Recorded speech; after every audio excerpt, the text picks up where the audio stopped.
ঈসা রুহুল্লাহ বলে, তোমার শরম কিসের? তুমি আমারে খুলে বলো।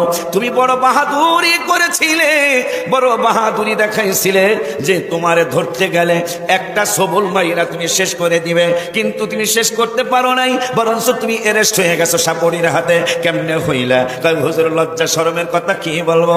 এই লোকটা যখন আমারে ধরতে গেছে আমিও ফানা দিয়া উঠছিলাম, কিন্তু আমার সামনে আমারে শোনায়া শোনায়া পড়ল বিসমিল্লাহির রহমানির রহিম। এই কথা বলার সাথে সাথে আমার সমস্ত বিষ দাঁত গুলি পানি হয়ে গেছে। সুবহানাল্লাহ।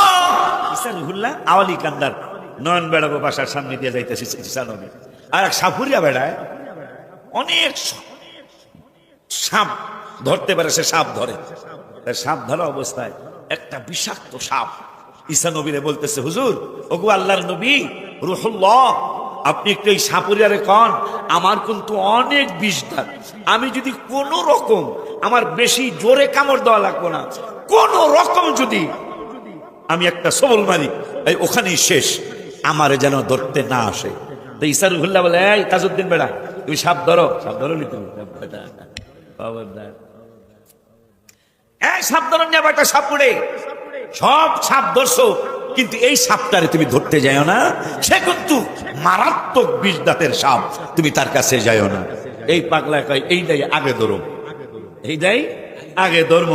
সাপ ধরতে গেছে, সাপ ঠিক এইটারে ধইরা লেছে। কয়েকদিন পর ঈসা রুহুল্লাহ আওয়ালি কান্দা নয়নগো সুজনগো বাড়ির সামনে দিয়ে আবার যাইতেছে, যায় দেখতেছে যেই সাপটা বিচার দিছিল, হুজুর আমারে যেন না ধরে। যায় দেখে সাপুরিয়ারও মারতে পারে নাই, সাপও ধরা পড়ছে। ঈসা রুহুল্লাহ বলতেছেন, এই তুমি না কইছিলা কোন রকম সবল দিয়া শেষ করে যাবে, তুমি দি ধরা পইরা গেছো। এখন সাপটা মাথাটারে গোটায়া লেজের নিচে দিছে, শরমে কথা কয় না, সুবহানাল্লাহ কয় না। এখন ঈসা রুহুল্লাহ বলে, তোমার শরম কিসের? তুমি আমারে খুলে বলো।